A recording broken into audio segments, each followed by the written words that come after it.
Progressive People's Party, the PPP, says it is disappointed with the Institute of Economic Affairs' action of organizing a presidential debate for parties with representation in Parliament, describing the conduct as unlawful. According to the party, the approach of the IEA in dealing with political parties in the country is a threat to democracy.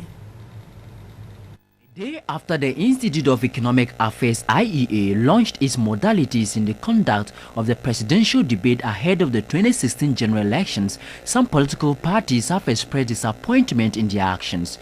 Already, the two major political parties who are the main players in this year's debate have expressed disappointment in IEA for not consulting them before making their plans public. I have also heard about some modalities and some scheduling and so on. I'm a bit surprised because my party is not aware of any modalities and any scheduling in terms of dates and so on. I would have thought that normally the IEA would speak with the parties, discuss whatever modalities they propose, whatever dates they propose, before definite announcements are made. The medium in which the IEA put out their decision is not what they have been using with the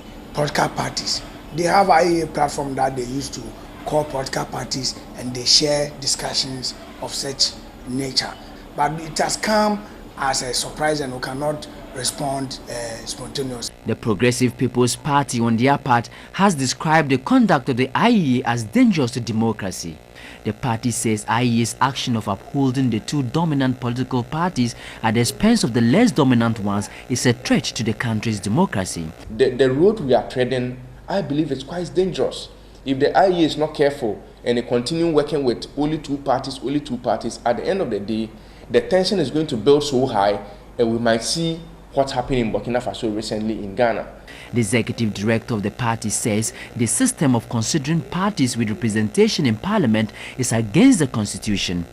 If the IEA is a law-abiding organization that wants to work with political parties that are in good standing, it is easier to work with the law than to say you are working with political parties with representation in parliament, because in that case then you are going against the constitution. The IEA barely a day had revealed it is considering holding a separate debate for the presidential candidates of the NPP and the NDC, with a separate date for the other parties without representation in parliament.